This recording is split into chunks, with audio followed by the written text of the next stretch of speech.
Let's take a journey to the distant past in the Bart Simpson time machine. What? Back when hideous dinosaurs roamed the earth, and out of the primordial sludge oozed Homer sapien. Bart! Notice the large stomach. Bart! Notice the extremely small cranium. Bart! Uh-oh. Roll it, dude!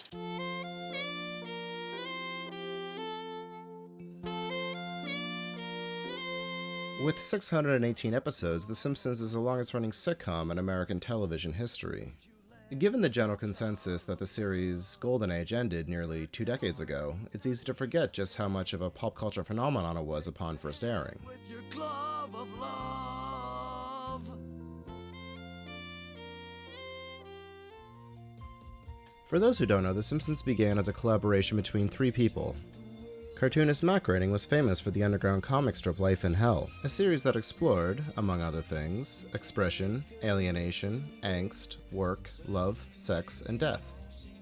This grabbed the attention of television producer James L. Brooks, creator of Taxi as well as Mary Tyler Moore and its spin-offs. To assemble the show's writing team, Brooks called upon writer Sam Simon, whose credits included Cheers and the new Mighty Mouse Adventures. The characters first appeared in a series of animated shorts in The Tracy Ullman Show, serving as interstitials between sketch comedy and musical numbers. Boy, the way the Bee Gees played. Movies John Travolta made. Guessing how much Elvis weighed. Those were the days. And you knew where you were then. Watching shows like Gentle Ben. Mister, we could use a man like Sheriff Lobo again. They haven't changed a bit, have they? These shorts proved so popular, The Simpsons was developed into a half-hour series, beginning with a Christmas special in late 1989.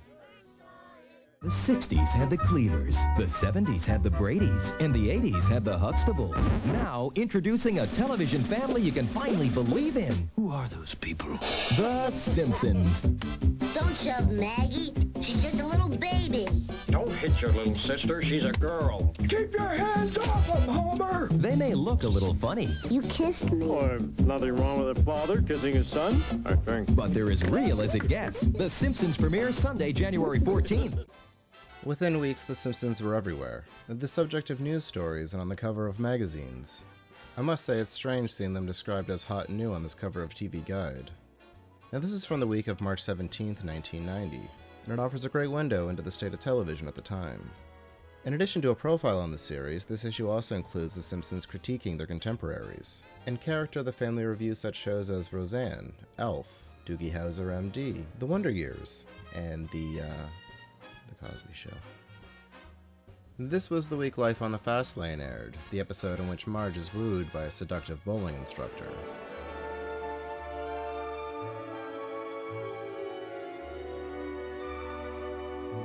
I know I've said this before, but my favorite thing about old literature like this is that it's a time capsule. Looking at The Simpsons through this lens really illustrates just how long the series has been on the air. Take, for instance, this copy of Newsweek, dated April 23, 1990. The Simpsons share the cover with the collapse of the Soviet Union. This was just a month after Lithuania became the first republic to declare itself an independent state. Not only do these magazines show their age with the subjects they cover, but also the tone they take. When reading these with modern eyes, one can see the problems of the past, illustrated through opinion or through advertising. We can read comfortably, knowing the distance between then and now, both in time and in awareness. We have grown. We are better... Forget I said anything. Newsweek's article focused on the show's depiction of working-class life, comparing it to similar sitcoms like Roseanne and Married with Children. Audiences had been tuning out of the idealized family usually portrayed on television, preferring instead something closer to their own reality. This new breed of sitcom understood that money isn't always plentiful and love and acceptance does not always come easy. I can't watch any of these shows without seeing my childhood, not through the nostalgia of having watched them, but projected right there on the screen. These were my experiences, and clearly I wasn't alone.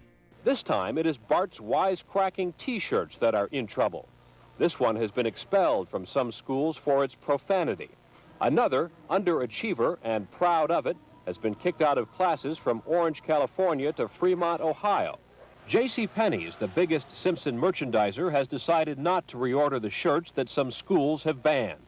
But with a variety of Simpson items selling at the rate of 1 million per week, educators can't keep Bart out of school.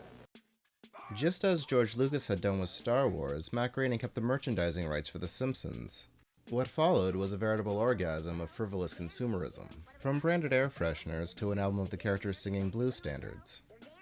Here, we have a postcard book. Though this advertises that it's a book of 32 postcards, it's actually 16 with duplicates. It seems they're intended to serve the same purpose as trading cards, introducing character traits and personality.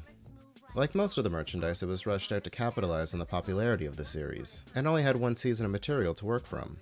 Because of this, abandoned attributes and forgotten characters are given unmerited importance. One-off lines have assumed the role of catchphrases. There is, however, plenty of lore hidden away in these postcards. From the dedication to Snowball 1, to the stamps of characters never popular enough to get their own postcards.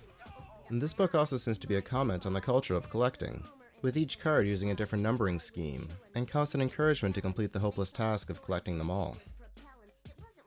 It's hard to say what it was about The Simpsons that resonated with so many people. While the animation is unique and the voice performance is laudable, I believe the show's strongest suit has always been its writing. This is a revised table draft script for The Telltale Head, dated July 27, 1989. This is the only Simpsons script I've ever read, and I find it interesting the way visual gags are written, particularly the scene where Reverend Lovejoy's sermon syncs up with a football game Homer's listening to on a Walkman.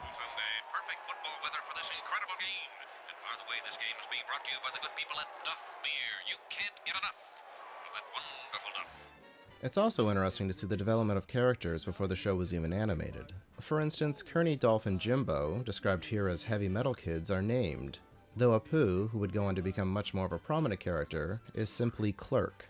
Now maybe it's because I've been watching this episode for 25 years, but I find even reading this, the humor comes through. The writers have provided the animators and the actors with a strong foundation. They created a story that can only be explored as a cartoon, a story that's rich, unrivaled by anything else that was on television at the time. The first season of The Simpsons is often overlooked or disregarded when compared to what came after. Yes, the animation's crude and the voices sound weird, but when put next to any of its contemporaries, it's clear that it's in a league of its own. The Simpsons appeared with a bang and have since grown into a cultural institution. Not only do they reflect Western civilization, but they are ingrained into it. Like Mickey Mouse, they will live on in the public consciousness, will be remade, repurposed for decades to come. And if you are in the Toronto area, we will see you at Canzine 17 at the Art Gallery of Ontario. That's right, on October 21st we'll be tabling new books as well as art prints and posters, so feel free to stop by and say hello. And if you can't make it, you can always support us with a subscribe. As always, thanks for watching.